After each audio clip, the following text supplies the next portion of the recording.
In the latest episode, you may have noticed that Priscilla had an extremely negative reaction to Sirius when she mentioned Iris and the King of Thorns. So what is this referencing? In this video, I will explain the story of Iris and the King of Thorns, and this will contain, of course, massive spoilers.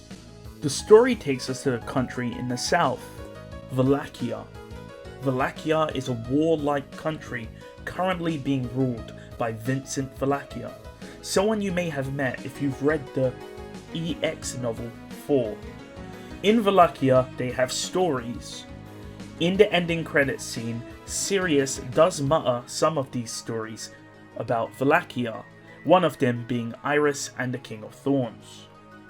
Iris and the King of Thorns is a story that focuses on two people, the first being Iris, a village girl, and the second, Yugard Vakia. But to understand their relationship, one must understand Yugard Vakia. He was born with a condition which means that he cannot feel pain. However, those around him did not know this, and when Yugard was younger, he was cursed with the Curse of Thorns. The Curse of Thorns harmed anyone that went next to Yugard, meaning that Yugard was unable to come close to anyone without being incapacitated with the Curse of Thorns. The Curse of Thorns would wind around people's hearts, dealing severe pain and killing them.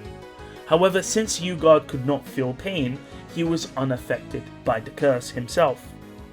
Since Yugard was someone who wanted isolation, because of course he would hurt those nearby due to the Curse of Thorns, he would just spend his days alone. Whenever there were times where Yugard did have to go near people, they would be crippled with the pain and would try and run away. Eventually, there would be a rumor that the person behind the Curse of Thorns was Yugard himself, when in reality, Yugard was the person that was cursed in the first place by some random curse user. However, Yugard, hearing the rumors, did not dispel them and instead accepted them so he could stay in isolation. Even though Yugard was of royal blood, he didn't really care about competing for the Valakian throne. However, that all changed one day when he met Iris, a simple village girl. Iris was a girl that could come close to Yugard, and eventually they fell in love. The story between Iris and Yugard is a long one, but Yugard was ousted from the throne after obtaining the throne and becoming Yugard Vakia, so he became the emperor and he was kicked out of the throne and betrayed. There was then a huge civil war in Vakia. Yugard was ousted and he teamed up with Iris and they fought day and night together to retake the throne and achieve paradise by ending the civil war. Iris managed to bring so many people to their side, and Yugard was very strong. In fact, he was the strongest Valakian emperor of all time. Yugard did everything so he could spend his time with Iris, because he loved her. Eventually, their efforts paid off, and they retook the throne, finally achieving the peace that they sought after. However, before they could spend the rest of their lives together, they were betrayed. The Mole Men and the Wolf Men betrayed the Emperor, and in the resulting crossfire, Iris was killed. Yugard, losing the love of his life, descended into madness, setting up a kill-on-sight rule for all Mole Men and all werewolves. It didn't matter who you were, but if you belonged to those races, you would die on sight. Despite eradicating many people of those races, Yugard was still driven mad at the loss of Iris, and therefore he placed the curse on her. He resurrected Iris and placed a special curse, using the Mole Men and the werewolves' dead bodies as the base of the curse. This curse bound Iris to the world, preventing her soul from returning to Od Lagna. Od Lagna is the soul of the world, and that's where dead people go to have their souls cleansed. But because Iris was cursed, she was unable to go to Od Lagna to be cleaned and cleansed, and therefore her soul rebounded back into the world, and she was therefore reincarnated as a baby. Iris would continue to reincarnate lifetime after lifetime. Yugard would eventually pass away, and Iris would continuously be reborn over and over again. Despite being reborn over and over again, she still loved Yugard Vakia, wishing that she could one day meet him again. But due to being cursed by Yugard, she would never know true death, and may never be able to have a true rest. So how is this story related to Priscilla? We find out in EX Novel 5 that Priscilla Bariel is not the true name of Priscilla. Her real name is actually Prisca Benedict, a member of royalty similar to Yugard Vakia. She challenged the throne, and in the Imperial selection, she was defeated by Abel Abalux, who went on to win the competition, becoming Abel Vakia. Prisca Benedict died, or at least that's what everyone thought.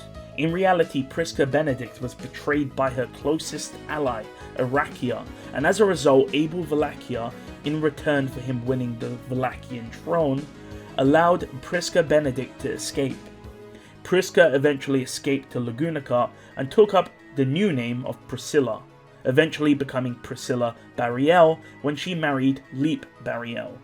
As far as everyone in Valakia believes, Prisca Benedict was dead. Now keep this in mind, Prisca Benedict was Priscilla's original name. However, this is actually related to Iris and the King of Thorns. As stated before, Iris would consistently be reborn lifetime after lifetime. Every time she would die, she would be born again as a baby and continue her life. It just so happened that in one of her lives, she was known as Sandra Benedict, and she had a child with the current emperor of the time called Dryzen Vakia, and gave birth to Prisca Benedict.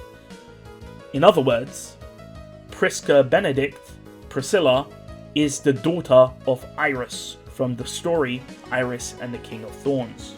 Now, unfortunately, Iris did die during childbirth, so she never actually got to meet Prisca Benedict. So why does Sirius know about this information to goad Priscilla? Well, Tappe hasn't actually revealed that, but if the theories are true and Sirius is actually Fortuna, then Fortuna, being an elf, would have been alive around the time of Iris and the King of Thorns, so she might actually have a bit more information. Now, if you want to know the conclusion of the Iris and the King of Thorns, and you want Arc 8 spoilers, continue on. During Arc 8, Subaru and Priscilla end up in Valakia and must defeat a new enemy known as Sphinx. Sphinx is Echidna's failed vessel. This is mentioned back in season 2 of the anime, where Ryuzu explains that the witch's first vessel failed. That first vessel was Sphinx, and she has a goal of creating a great calamity so she can find her true purpose, which is essentially to be the successor of the Witch of Greed. If you've read EX Novels 2, you would have also seen Sphinx in this novel and believe that she was defeated by Roswell, however she does survive. The way she goes about this is by resurrecting the dead, with Yugard Vakia being one of the resurrected zombies. We see that Iris was reborn after she died as Sandra Benedict, and she was reborn as a demi-human known as Yorna. And Yorna is one of the 9 divine generals of Valakia. The 9 divine generals are the strongest individuals in Valakia.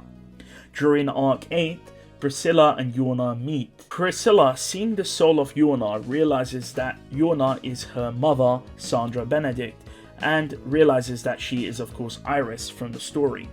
Later on in the arc, Halibel the Admirer, the strongest person in Kararagi, fights Yugard Vakia. Yugard Vakia has the Curse of Thorns. However, the thorns do not affect Halibel, and that is because Halibel is a wolfman. We discover that the Curse of Thorns only affects those people that Yugard Vakia loves. Yugard Vakia loves everyone. Everyone close to him is therefore affected by the Curse of Thorns. There are 2 exceptions, wolfmen and molemen. These two species and races are not affected by the Curse of Thorns, and that's because Yugard does not love them because they betrayed him and killed Iris. Eventually, Halibel uses the fiend sword Murasame to defeat Yugard and cut the concept of the Curse of Thorns from him, finally freeing him from his curse. This process also returns him temporarily to his natural state, meaning that he no longer has the zombie-like features of glassy skin and golden eyes. However, it does mean that eventually, after a few hours, he will eventually perish once again. After Arc 8 concludes, Vincent Valakia agrees to no longer kill mole men and wolf men anymore. If those species were no longer killed, then the curse binding Iris to the world would no longer be satisfied, meaning that the next time Iris dies, she would no longer be reborn, and she could finally go to rest in Otlagna with her one true love, Yugard Vakia. Of course, the tragedy doesn't end there, but I guess those are the spoilers for next time. Hopefully that explained the story of Iris and the King of Thorns. And I'll see you guys next time.